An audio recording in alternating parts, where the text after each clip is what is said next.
Hello, and welcome to another fully live and probably very eventful Hacking with Friends. Today, I have my friend and fellow hacker, Stefan Kremser, aka Spacehoon, on to join me. So, Stefan, thank you for joining us today. Yeah, hi. Thanks for having me again. Cool. So, we have a bunch of topics to cover today, but the first one that I kind of want to cover is the fact that after we had Satanic on a couple weeks ago, guess what I received in the mail? Um, Basically all of his products. Awesome. So the reason I bring this up is the person who wrote the code for some of these products is actually here today. Stefan, do you want to talk about how you came to be, I don't know, partially responsible for this slick product, the Molduino W, of which I'll pull one out? Um, yeah, I guess this is completely based on the Wi-Fi duck, Hmm. the firmware I wrote for it. The Wi-Fi duck is the name of the project, and yeah, no, this is a collaboration with Maltronics, and yeah, the idea was that he's making a like proper product for it, fancy case, USB and everything, USB-C and everything. And yeah, it supports me too because I'm getting a cut from the sales. And yeah, it runs my open source firmware. Yeah, so I'm holding up right now two different versions of kind of. Well, actually, no. Sorry, this is an Andromeda, and this is a Molduino W. But actually, I'm sure that I have I have every product. But anyway, if you're just looking at the difference between like the kinds of focus of these products, one of them is obviously if you saw this sticking, if you saw the Molduino version sticking out of a computer, you probably wouldn't be that alarmed. You probably wouldn't even give it a second glance other than to be like, oh, that's nice. Or like, oh, it looks kind of slick that it has both USB Type-C and USB Type-A. But if you were to see one of these development boards that is much more meant for like experimentation and like kind of just like trying stuff out, it looks very alarming, and it does not look like a normal product or something people would expect to see coming out of their computer. So, yeah. Yeah, definitely a different approach if you compare the products to, for example, what D-Stike is selling. Mm.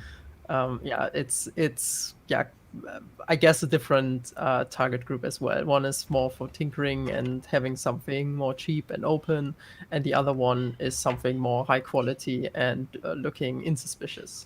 Yes, and I believe that also the European version of your boards also have breakout pins. So if you feel like this tool is like super awesome, but you wish that you could like add a sensor or a GPS unit or like something to connect to it and do something extra, something more than it was designed to, then Stefan's boards, while maybe not as beautiful from a conventional perspective, have the ability to be broken out and actually be played with and modified and changed and turned into other projects. So if you love, for example, this tool and you really want to be able to have a version of that you can play with, then Stefan's boards are a way that you could actually be able to add your own hardware or turn it into something different, which a lot of people want to do. So yeah, that's kind of the difference between the development board approach versus the kind of slick finished product. But I do have to say, I love that I have these now, and I'm going to be covering them on the show. I'm also really interested in some of the other ones, like we have the deauthor, which of course is just Stefan's deauthor code, and then this one I'm also interested in, the Wi-Fi keylogger.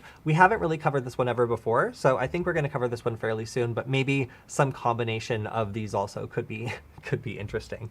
Cool. So if you guys are interested in learning more about those, you can take a look at Stefan's boards on his website, Stefan, which is Spacehoon.store. yes, or you can go to Jonty's website, aka Satanic's website, which is Maltronics.com. thank you. Either way, wonderful to support the community if you like these projects. I think they're super cool, which is why we keep featuring them. So yeah, very awesome. So we're going to cover some, actually, I'm going to also look at the comments because we are fully live today. Hello to Chaos, hello to Zam, and also thank you for the news, Zam. And 8-Bit Oni, who has been very, very active on our streams. Thank you for showing up to Mike's study streams and keeping him busy. And also hi to Nick. So all right, we're going to go ahead and get started with some of the topics that we planned to talk about today. And one of them was an example of America being the world police and going in and doing a bunch of stuff, not necessarily with permission, but, for the perceived reason of going in to fix a problem. This was sent in to us by Zam as well, but it got a lot of press attention. And this was the FBI getting a court order to basically go into other people's computers and delete backdoors that another intelligence group had gone in and put in there. So, Stefan, what do you think about this? This is just the headline alone is weird. I don't know what is the full story here. So it looks like there was a court order that was revealed or unsealed or whatever that said that the FBI had permission to shut down this Hafnium group attack, where they had gone in, they'd exploited this exchange issue, and then they had set up web shells, which allowed them to log in and start deploying all sorts of stuff. So these were kind of beachheads that were easily accessible, and frankly, were beginning to become a target for people who knew about the existence of the web shells or knew how to scan for them, could start to try to gain control over them. And if anybody was to successfully gain control over this giant botnet of potentially vulnerable files and stuff, or even just infrastructure that could be used to do denial of service attacks and other sorts of attacks, the FBI apparently decided that it was important enough for them to go after this that they were willing to. I don't think that all of these were in the United States. I haven't read the full court order, but I believe that it just went after all of them. Let's see. I've done that on servers in the U.S. Access. Okay, maybe it is just the U.S. ones. It's still even for the government to access a bunch of people's computers that they don't technically have permission to until this this was announced. You're assuming that they're going to do the right thing. Of course, hopefully there was some sort of supervision there. But it's just really interesting to see the government basically go in and fix people's computers when the people who operate them will not. I haven't really seen many instances of that before. So it's an interesting case to take a look at, and it's an interesting thing to be aware of, that apparently the government can go in and try to correct things that are exploited and exploitable by potentially third parties. If they think, for example, something like the WannaCry attack is about to happen, where somebody else might be able to suddenly take advantage of these web shells to launch an even bigger and more damaging attack. I guess that's the argument. Stefan, do you think it's worth it? I think I lost connection there for a bit, so I only heard your last part of the sentence. Sorry. I was just going to say, if the German government decided to just fix your pick-and-place machine remotely because it had been infected by a piece of malware, and they left a helpful little note in there, would you how would you feel about that? I think something similar is actually going on with the what's this big ransomware that was going around that they busted recently. Oh, I know what you're talking about, but I forget the name. Yeah, because this is literally happening. The German police has access to a lot of these servers and wants to shut down the malware. And there's a discussion in our community whether or not this is legal. Can they do it? Obviously, it's a good thing if they remove the malware. But on the other side, they have access to people's computers and change things there, which they shouldn't have and shouldn't do because it's not their property. So it's kind of, Yeah, I mean, what if this then becomes such a good way of dealing with this that suddenly I don't know, torrents become this way, where the internet service provider is hi, we need to access your computer and delete these files because you're not supposed to have them because of some copyright claim in another country. Yeah. That's the kind of stuff where it starts to become a little problematic or confusing. But anyway, an interesting story, and thank you to Zam for sending that one in. All right, so how do you feel, Stefan, about the fact that the French army is now testing that wonderful, super cute Boston Dynamics robot dog in various combat scenarios? Yeah, right? Who could be afraid of a dog like this, who, by the way, can crush your fingers if you get anywhere near any of the joints? Yep, this is Cyberpunk is now. Yes. So fortunately, I happen to know that this thing works off of Wi-Fi. It has to connect to a tablet in order to be operated. So Stefan, do you know anything that might be able to disrupt a Wi-Fi link between a client and an access point? Just any idea, any programs you've heard of? I don't know. Maybe there's an open source project you can build. Yeah, maybe on GitHub. A couple of bucks. Yeah, maybe on GitHub for free. Who knows? That could disrupt Wi-Fi connections. Yeah, but So, of course, joking aside, the obvious fear here is that like in the future we already have drones that are doing the jobs of pilots. Like what if we had these like scary robot dogs doing the jobs of soldiers or other people that would make the cost of war in terms of human casualties a lot less for one side and pretty horrific on the other. Do I want to live in a world where robot dogs that are going to potentially hunt me down in the future are actively being developed and perfected? No, I don't. I don't want that at all. Of the various ways I could go out, being hunted down by robot dogs is very, very, very low on that list in terms of desirability. So I think this project is very creepy, and while it does feel somewhat inevitable, I'm just not into it. I don't think I don't think that especially if this comes to, for example, like civilian police forces, that's where, you know, if you're creating situations where there's literally no risk for one side whatsoever, I don't know. It really seems unfair, and it really seems like something that would be very difficult to fight back against once they get those Wi-Fi kinks figured out. Yeah, it's interesting. I mean, this is automation on a whole different level that a lot of people don't even think about. Mm-hmm. This is automating jobs that we wouldn't expect to be automated away, and it's scary. And also, isn't there already police using these things? Yes, in New I York. thought I saw something. Yeah, so currently they're just being used for like observation or something like that. But I mean, like there was a case in Texas where there was a gunman who was like shooting at police officers, and they used their bomb diffusing robot to get close to him and set off a grenade. So they wired a grenade to the robot and just drove it into the guy and blew it up. Like if that's how we're using bomb diffusing robots that are specifically and only designed to defuse bombs, if we're making them into kamikaze like warriors in moments of like panic, then like do you really think that like a more like nimble, like kind of like limber robot that can go upstairs and run around and stuff, like they're not going to just either do the same thing or strap some sort of other more accurate weapon to it? I see this thing running around with the taser like by the end of the year, frankly, like, which freaks me out and sucks, because can you imagine like urinating in public and then having this thing running after you with a taser, like shoot, like that's my worst fear, like that these start to be used in disproportionately like poor areas where it's dangerous, and then you have a situation where these things can be used to like go after like lower level crimes and do enforcement that cracks down on crime that doesn't really like harm anyone but ends up just like terrorizing people with robot dogs. So that's why I feel like this is a problem. Yeah, no, I'm not into this at all. I was trying to think of a scenario where I would be like pleased to see the robot dog like emerge through my door. There isn't one. So no, maybe if it was carrying like life-saving drugs, but it seems like they've made very little effort to use these things to do anything other than run around and look cute or kill. And it seems like a very like fast ramp up from one to the second. Okay, so Stefan, this is one I'm going to lean on you a little bit. So Google is testing a controversial new ad targeting technology that doesn't use cookies. And I don't even know how it's pronounced. Flocked? Flock, yeah, I'm not sure either.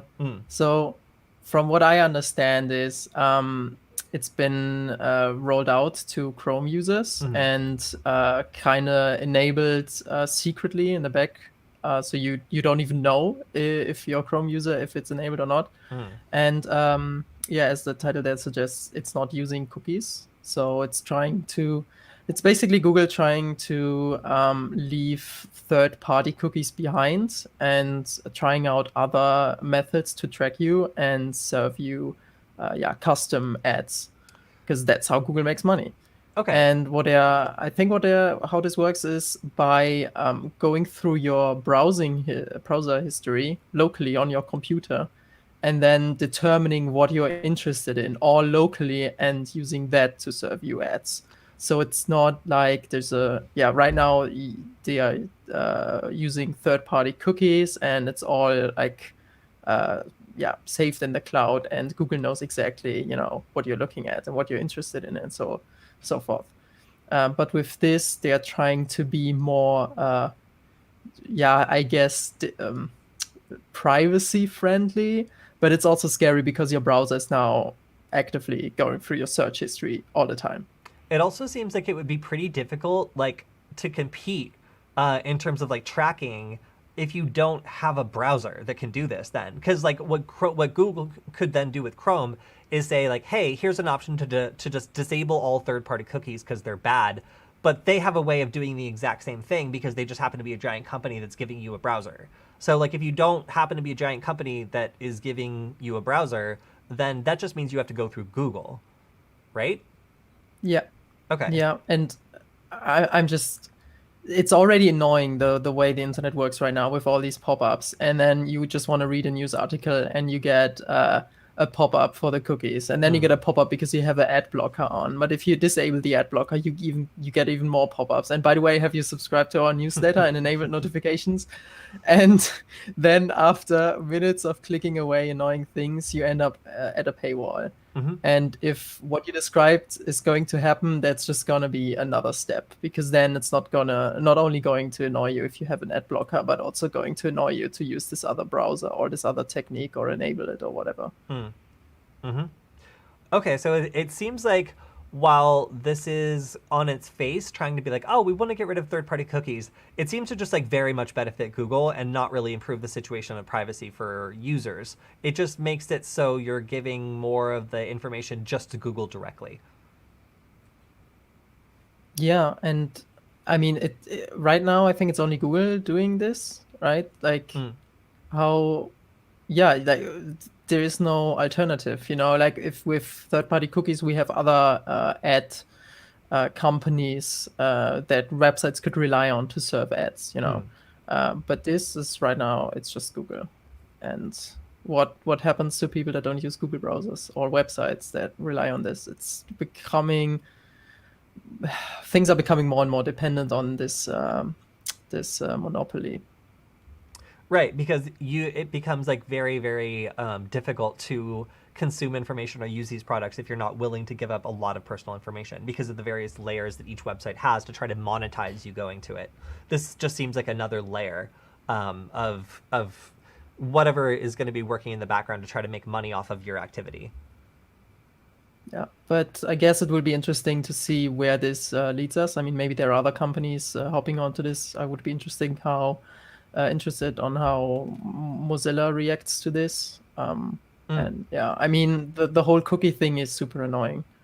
I guess there has to be a solution, but not sure if this is it. No, it doesn't seem like it's an opt-out for users. It just is an opt-in to another system that is probably working better for Google. All right, so the next thing I want to go over is just briefly that there are actually sanctions going into place against Russia, including the expulsion of 10 diplomats, sorry. Wow, I bet, yeah, that would, all right. In retaliation for hacking and election interference. And this was kind of a surprise because there haven't really been very serious repercussions for this. But looks like they actually happen. So there has been some promises from the Russian side that there's going to be some sort of retaliation, of course. And then on the US side, it was also kind of implied that there were other measures that were taken that were not announced. So we don't really know the full measure of what, aside from the announced measures, were taken here. But I mean, at least there was some, in my opinion, at least there was some action taken in terms of actually holding somebody accountable for the known interference in the election. So that was surprising and cool to see, but I guess we'll have to see what the response is from Russia. All right, there was also something that I found to be not fun at all, but I got to do it several times. The ransomware attack, high impact, low sophistication. Do you remember that one, Stefan?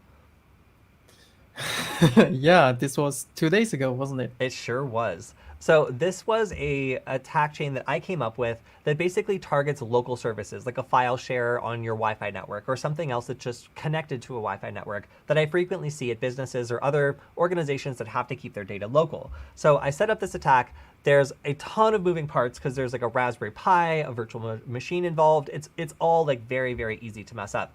And Stefan was nice enough to come on with me after our previous host, Killian, ended up being busy on a call until the absolute last moment. So basically, Stefan had never seen or heard of this attack ever before, and then just got to sit with me while also being live on Nullbyte, because this was one of our Nullbyte broadcasts. So I just wanted to say thank you to Stefan for like sitting through this presentation that you had no preparation for, because our top commented, one of our top comments on it was, why do you even have guests on if you're not going to let them talk? And I believe my agreement with Stefan was, I promise, if you come on, you don't have to talk. So I think we're good on that one. But I just thought it was funny that after having Stefan come on as our emergency host, some dude was like, "Let the man talk," and it was like Stefan literally had like nothing to say the entire time.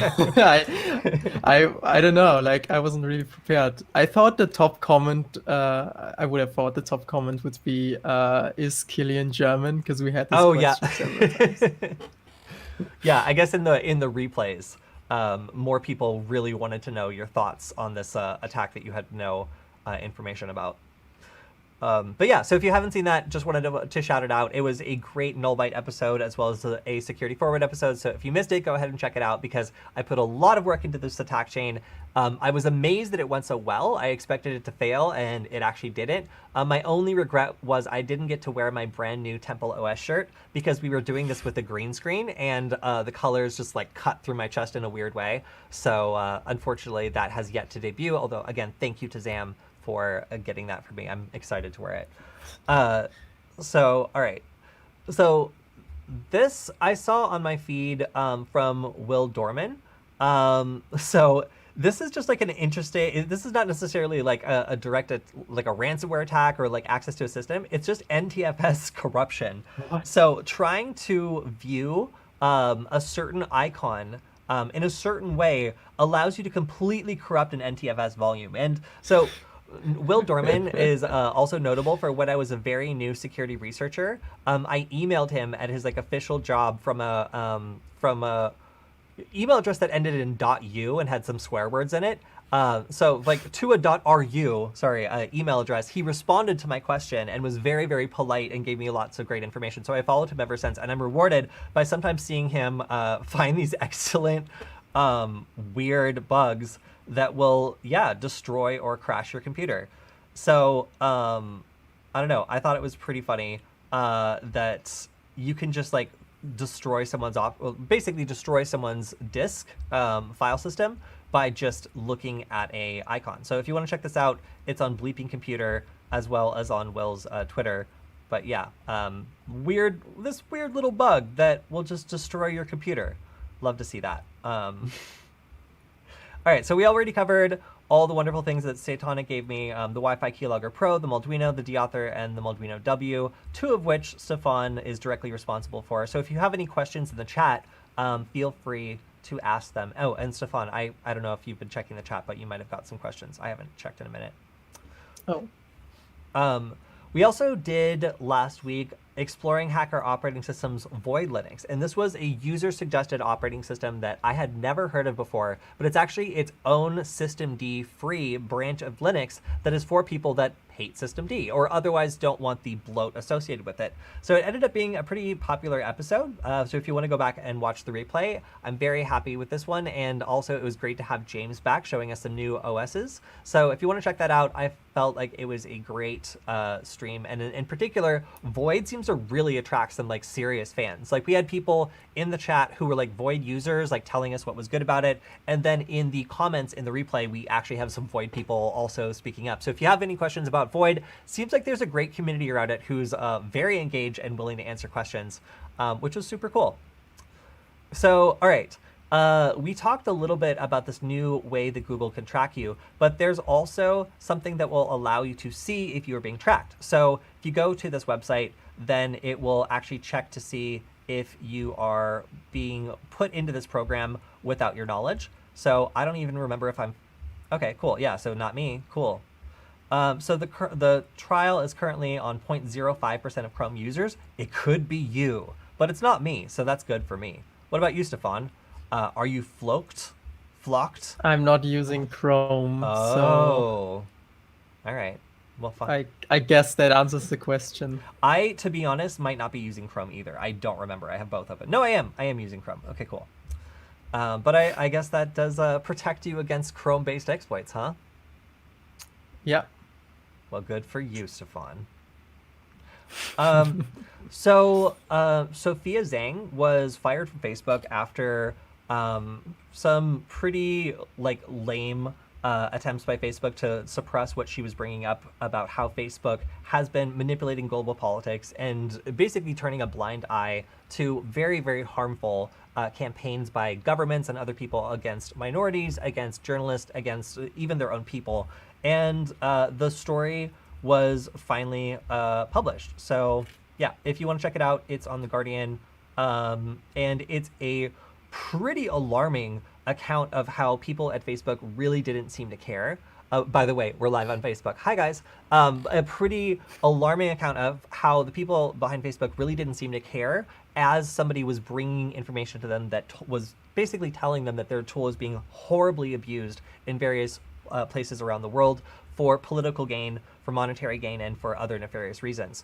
So if you want to learn more about an insider account of what happened here, I was pretty shocked by some of the stuff that happened here, and I recommend checking it out because it is quite a read, although kind of difficult as well. Because as somebody who adopted Facebook pretty early, it kind of feels weird to see what it's grown into, like, and how easy it is to abuse it to cause problems in the rest of the world. So yeah, again, something very, very worth reading if you haven't already, because Sophie lost her job in order to leak this information. So, all right, I'm not going to talk about this too much, but Stefan, do you remember the big ruckus around the Free Software Foundation and the Stallman, aka Richard Stallman? Yeah, so they decided to just blow right through. So there a bunch of organizations all like signed a big petition saying like that we don't want to be part of an organization that tolerates abuse. It's something that is against our principles. And for one man's contribution, there's tons of other people who are not going to be involved in this project because either of him directly or what he represents. So their response was that he's an unpaid volunteer and he's now subject to the organization's policies, including prohibitions against conflicts of interest and sexual harassment. So now that they have constructed an impenetrable fortress, everything is fine because he cannot break out of this legal penitentiary. I don't know. It's pretty silly. A lot of people are disappointed, and the Free Software Foundation has some PR work to do, I guess. But that has been so far the resolution of all that outrage and all that attention that we were getting over the last couple of weeks. This kind of non-apology and just like, suck it up, guys. So yeah, I think I've made it kind of clear how I feel. Again, just my opinion on this, but a lot of people in the open source community were not very pleased by this decision. Stefan, were you pleased by this decision? You mean the Stallman thing? Yeah. It's weird. It's like they're trying to do a hotfix that just doesn't really mean anything. It's just like nice words to, I guess, calm a tiny percentage of the people that are, to calm them down, that are really angry about this. Doesn't really mean anything.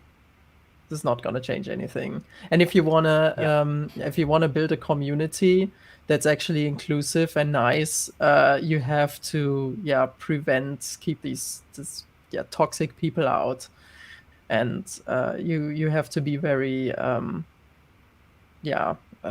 clear in that decision. You know, you cannot make exemptions or anything. Yep. Yeah, so pretty disappointing. I'm going to skip over this, but this image just gave me trauma just seeing it, because it reminded me of something similar that I did for myself. I think this comment is great, and I will maybe... I had situations like this. I will keep that in mind, and maybe I'll do something similar in the future. So we have a little bit of teasing to do about an upcoming Hack 5 episode that I think should be really interesting. So like over a year ago, oh, sorry, here's the charger.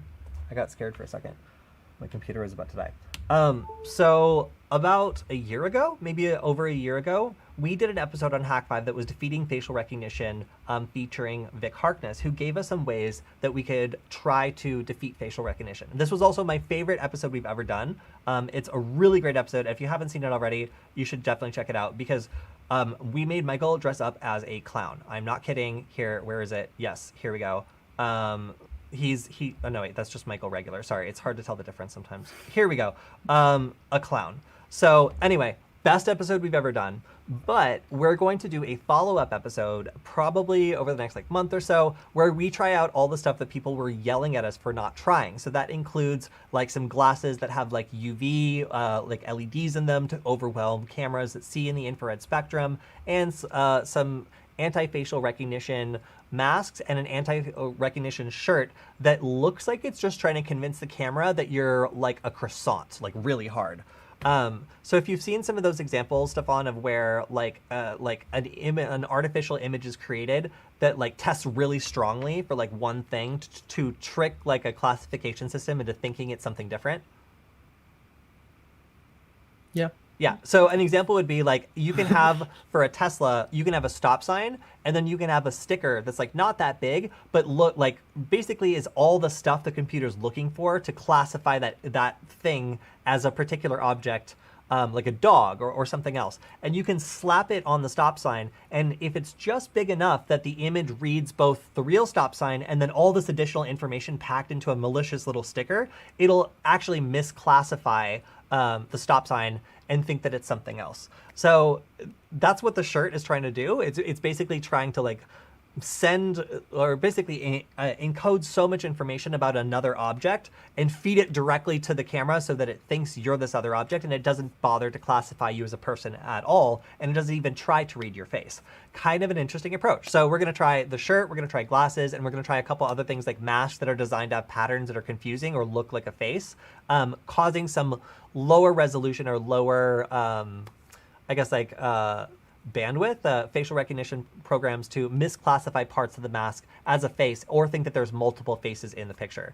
So it should be interesting to try it out. I'm really excited to try these because I think a lot of them will not work. And also, while we were trying to film this defeating facial recognition episode, we actually fried a lot of infrared LEDs trying to get the effect. So I feel like I need to do... Didn't you use resistors again? No, I didn't.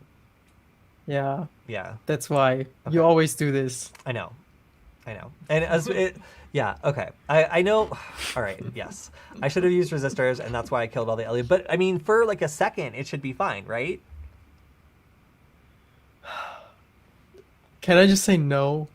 Okay, you know that I'm right, though. No. You know that I'm right. For like a minute or two, like it should be fine just to test them. Not for a minute. Okay. I mean, I guess depends, Yeah. but still no. Okay, because it only lasted like 5 seconds, and there was a bright infrared flash, and then they were dead. So that's why we didn't get to test those out. But somebody with more knowledge than me of resistors, apparently, made these glasses that do basically the same thing I was trying to accomplish. So our hope is to get another episode on defeating facial recognition, a part 2, I guess, out within the next month or so. So I'm very much looking forward to that, and it should be weird and cool.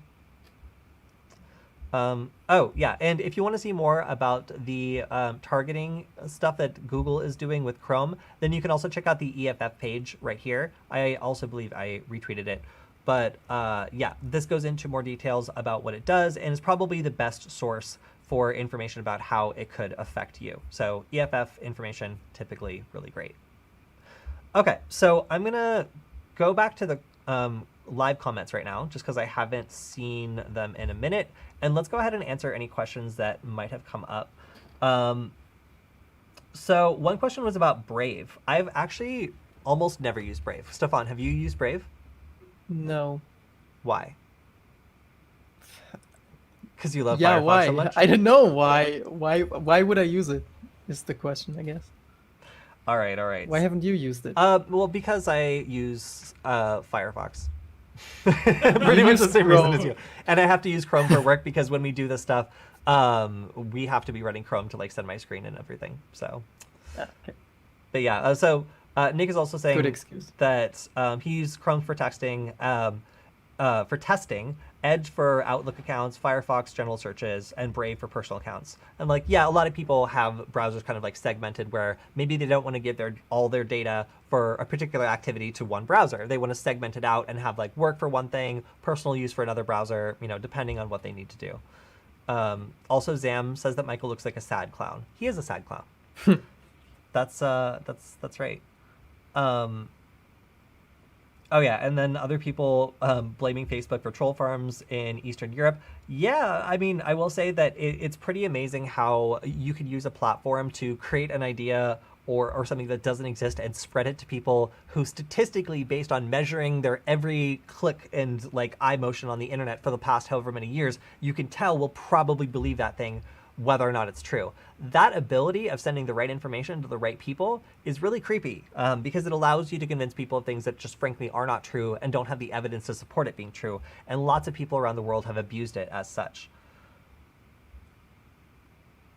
And thank you to Justin Knotts. Yeah, last time we got some comments about on the stream that my keyboard was too loud, which by the way, it was a mechanical keyboard that I bought specifically because it was loud. So thank you. But also compared to how bad that stream could have done, like if the virtual machine connected to the wrong network like it did the last time I did that demo, trust me, the keyboard being loud is the worst.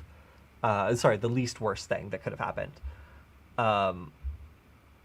Yeah, and somebody else is saying maybe just deleting all of your history constantly could be a way that you make the Google attempt to like go through your browser history a bit less useful. Then again, of course, like, if it's saving it even momentarily, I'm sure this thing would be gobbling it up the second that it like goes into anything that it has access to. But yeah.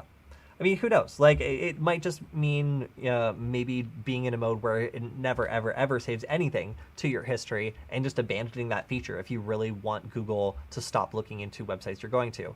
I mean, theoretically, like, if you're not recording it into your history and you're not, using any cookies or allowing any cookies, then maybe you could get out of this, and also third-party trackers. It just doesn't seem like they would allow it to do that so easily. Also, someone was saying if we could repeat the second website so that would have been, yours was spacetune.store and the second one was maltronics.com. Maltronics.com. Yeah. What are the products mainly used for? This is the first I've heard of them. Is this for Wi-Fi hacking? Oh, that's a great question. Yes. So, most of them have something to do with Wi-Fi, but not all of them. This little one right here is the Wi-Fi keylogger. You plug this into Michael's desktop computer, and then you plug his loud clackety keyboard into the back of it. And then this creates a Wi-Fi network that allows you to log into it and get all of Michael's passwords, which are basically the same password with a small modification at the end. And then after you have that, you can move on to the next phase. So when you have Michael's passwords, you can go ahead and whip out one of, let's see, these bad boys, the Molduino. So with this, I can open like a PowerShell window and use Michael's like administrator password to schedule things, like for example, the calculator popping up frequently. So all I need to do is just put this in once, and then provided I have the password to make sure I can authenticate and all that, I can run PowerShell as administrator, do whatever I want to do, and then put a backdoor into Michael's computer just to run calculators constantly. Great, excellent product. Then, if I want to kick it up a notch, I can also use this deauthor in my computer to kick Michael off of his Wi-Fi network as much as I want. So this also has the ability to put up a little like phishing network stuff, like kind of. Oh wait, no, this is the 2.5 version, right? Stefan? 2.5? Yeah, this is the deauthor. Yeah. So yes. You can upgrade this so it can do command line stuff and do some extra things like creating like a phishing Wi-Fi network to try to get Michael to like put a password into. Or if you keep it as is, you can just log into this on a phone or something via its web interface and use it to kick other devices off of networks like Michael. And then finally, with the Molduino W, I could plug this into the back of Michael's computer. It creates a Wi-Fi network, and then live in real time, I can just open the calculator over and over and over. And Michael will think that I have like a backdoor or something, but actually I'm just like running scripts that I can save on this and then just click on, or I can just live code on Michael's computer. I can't see the screen, but I can input basically the same as though I was a keyboard, because that's what his computer thinks this is. So all really cool products, 2 of which Stefan developed the code for, and all really, really cool if you haven't checked them Actually, out before. 3 of them. 3? Oh, Yeah. wow, I'm so The sorry, normal Stefan. Arduino too. Hey, okay, And so there possibly is a new project based on that coming up that's super cool. time soon. Hey, Zam just put Michael's password in the chat. Bigfoot is not enough 69. Please respect Michael's privacy. You know, if you get into... Someone should delete that comment. It's not good. I know, poor Michael. If he was here, I'm sure he would speak up for himself. Leaking passwords like this. Yeah. Zam. Oh, okay, so I'm going to go ahead and you guys can continue to drop questions in the chat, but I'm going to show off 2 tools that I have. Again, this is where I like to go and check out some tools that I'm considering using on Nullbyte or using on like some other show, like the new show we're doing for Hack5 called Hackbyte.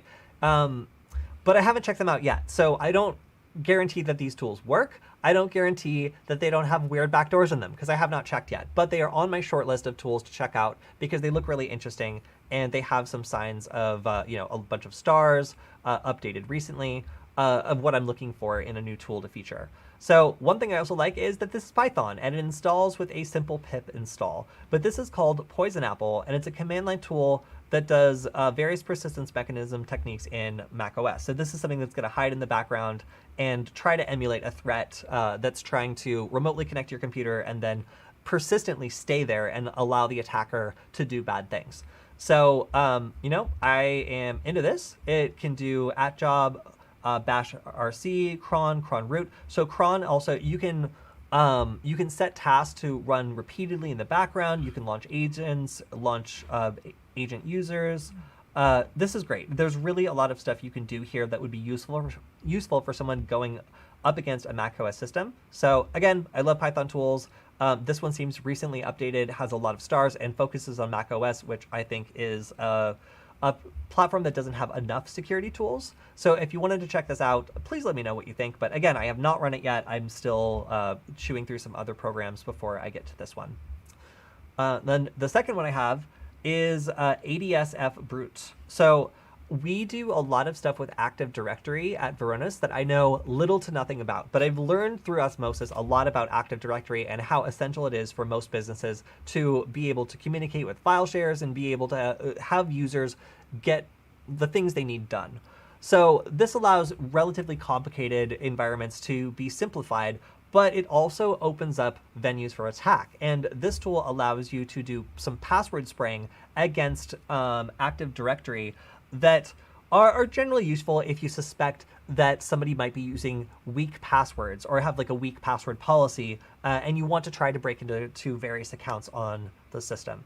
So I have not tried this out. Again, I'm just going off of has 31 stars, has been updated last month, and I would recommend checking this out if you are, working in an Active Directory system and you're looking for some tools to do password spraying. That's basically what this is for.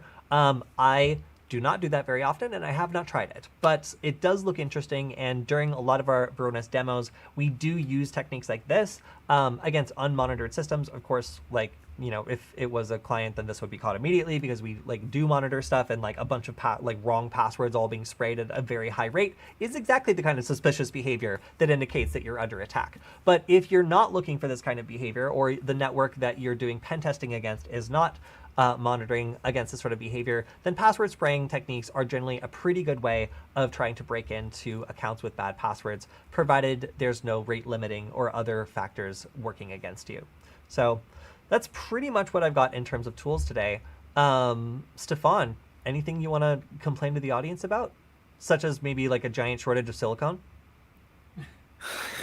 Sure, why not?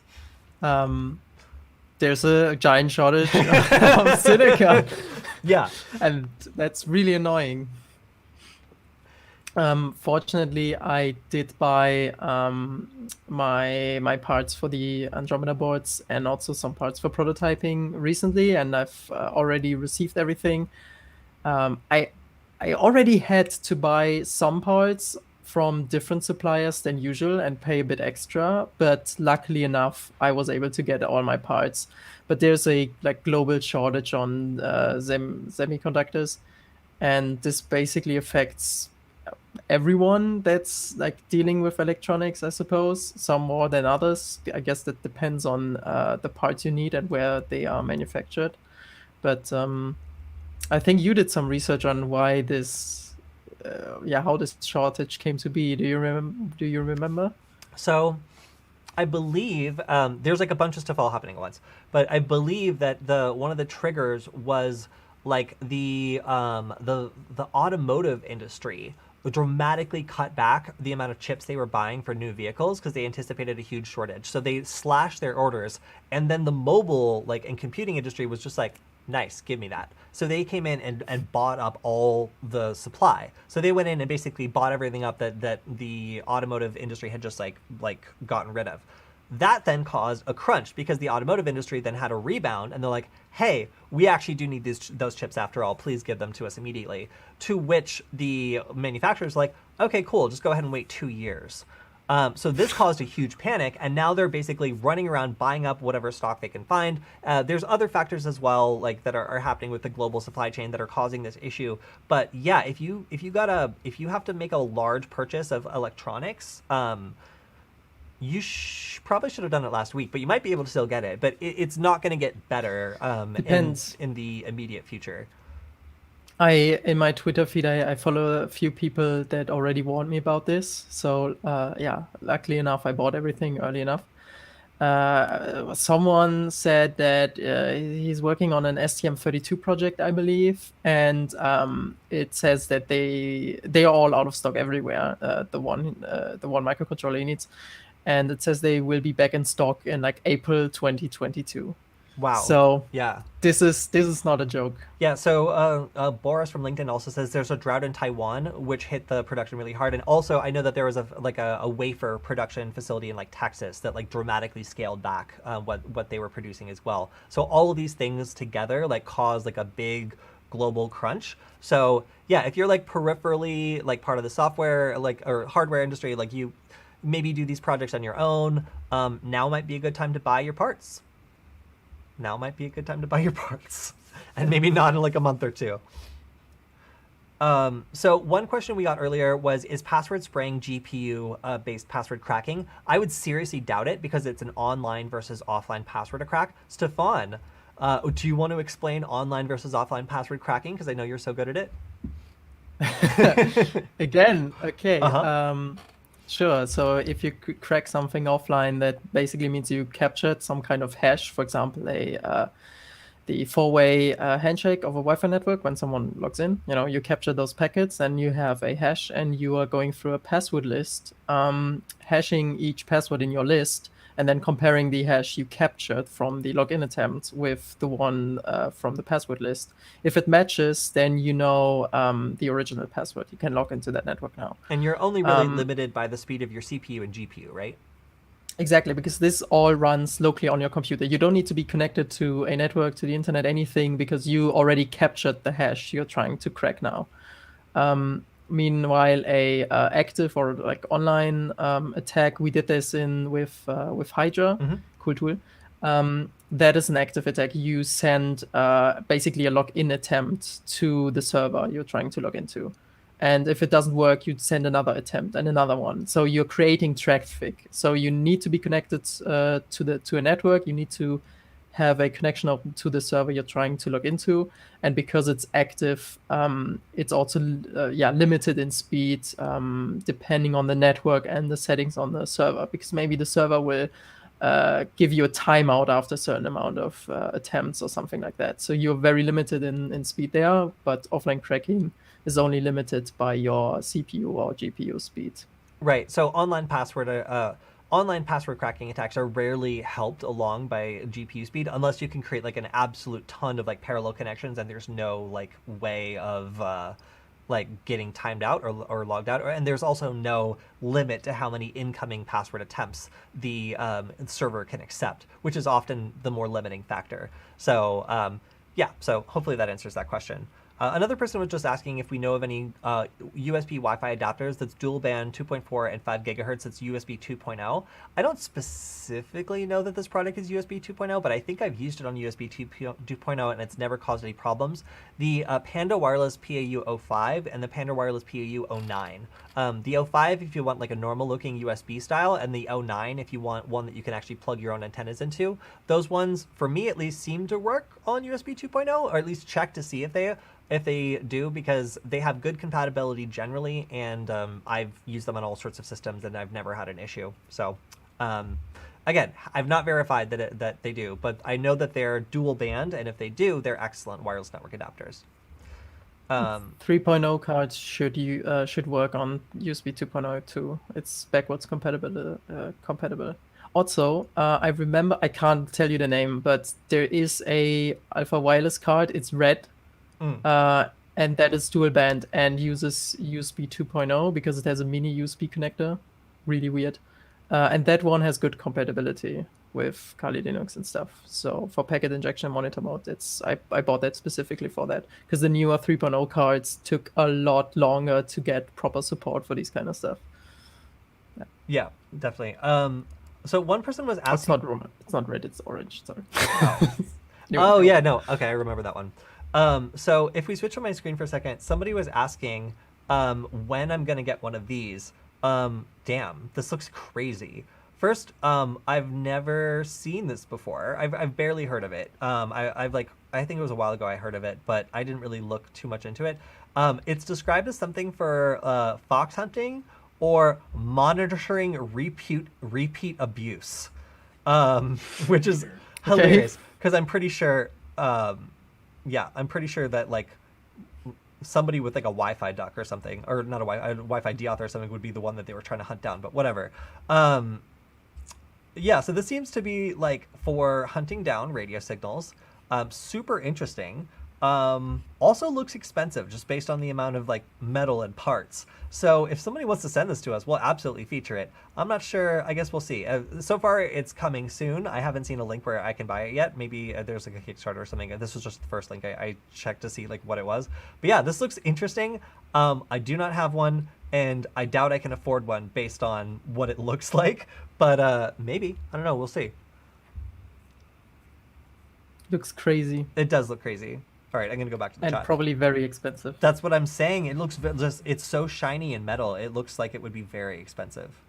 SDRs in general are really expensive. Yeah, I know. I'm still really, really wanting to get some of the like existing like radio stuff that I still don't have, like the Yardstick 1 and some of the other just like SDR tools that I really wish I had, but they're just a little bit too expensive that I just want to email like Great Scott Gadgets and be like, hi, could you maybe just send us a sample? Yeah, but all right, I think that we're pretty much coming up on our time. If anybody has any additional questions, you can drop them in the chat. I think that I'm happy that it's the end of the week, because doing that Attack Lab demo for the second time was stressful as hell. So hopefully you guys enjoy that one. Oh, and also thank you to Nick for dropping in the Dark Matter Wi-Fi Kraken video. That was actually excellent, and I got to interview that guy. Dark Matter's great. But yeah, if you guys haven't seen the Wi-Fi Attack Lab that I did, the like Wi-Fi attack with ransomware piled on top of it, please check it out, because it was really cool, and I think it demonstrated, I think, like 5 different security tools all in a row very, very well in a kind of cool attack chain. And I don't want to do it again, so make sure to check it out. Oh yeah, and then also someone's telling me that I could get like an SDR, like a Chinese clone from Wish, and then it actually works pretty well. I bought one that did not work so well, so I'm a little hesitant to try it again, but we'll see. I really want to try some new tools, but I do have all these like Molduino and Meltronics tools that I still have to go through and show off before I buy more stuff and forget about them. So, all right. Also, don't buy this stuff from Wish or AliExpress, because this doesn't have the original creators. And I'm saying this because the Great Scott gadgets are all open source and really cool, and they might be overpriced. But I'm basically doing the same thing. Okay, so buy the original if you can. Seriously. Yeah. Otherwise, this community is dying. Yeah, if you can support the creators, of course, it's always good to not go through like AliExpress and like buy like something that doesn't reward them. Because if you buy like a tool from Ultronics, for example, Stefan gets rewarded as the creator. So that's really cool and a great way that you can support everybody involved with bringing this stuff to you. So cool. Somebody else needs an Uber tooth. I know, me too. I want to get into that stuff so badly. All right. What? We have an Uber tooth. Oh, we have an Uber tooth? Okay, Michael just told me we have an Uber tooth. So great, maybe we will get to play with it. I guess Michael's been hiding an Uber tooth from me. Plot twist. Yeah. Next week, Uber tooth tutorial. So before we go, Stefan, what anyway that you're willing to share are you working on that you think is interesting? I've heard we are doing a talk. Oh, right. Aren't we doing a talk at Hope and also DEF CON, if I can get it approved? Because it's hybrid. It's hybrid, I found out today, Stefan. So you have hybrid, no what, excuse. Hope or DEF CON? DEF CON. Or both? DEF CON. DEF CON is hybrid. DEF CON's hybrid. How is that going to work? Who freaking knows? But you're going to do a talk with me, right? I guess so. No excuses. Excellent. Cool. Yeah, so, I mean, as you can see, me and Stefan are really trying to pump each other up to, like, go and, like, do more talks this year. So hopefully, if you go to one of these conferences, you'll get to see us virtually and then in person when it's safe again. But yeah, so I also wanted to mention I am looking at, I think I mentioned to you, Stefan, but I'm looking at taking wireless sniffing and putting it in a drone to see if it's possible to do mapping and locating by having a GPS and a wireless sniffer in a little drone that I have my own drone, but Michael's now working on a ridiculous, very large drone that we might be trying this out too. So if you've been wanting to see us try to do some stuff from the air or some drone hacking, then we're going to give that a shot too, because it sounds like a lot of fun. So I think that's all we have time for today. Thank you everyone for being with us in the chat. It's always fun to get to talk to everybody in the stream. And if you have any questions for the next stream we're going to do, on Wednesday, I believe is the next Q&A we're doing, then go ahead and either drop them on the replay in the comments on YouTube, on SecurityFWD, that's SecurityFWD, or you can also just get there by going to hackingwithfriends.com. Stefan, if people want to follow your work, best place to follow is Twitter, and where else? Yeah, Twitter at Spacehoon. I guess that's the main thing. You can look up Spacehoon on YouTube. You can subscribe to our newsletter on spacehoon.store because we are working on new stuff. Yeah, I guess that's it. And anywhere else you find a Spacehoon, I guess. And anywhere else that Spacehoons are sold. Yeah. All right, guys, we'll talk to you next time. If you want to follow me also, you can follow me on Twitter at Cody Kinsey, or you can go to hack.gay. We'll see you next time. Bye. Bye.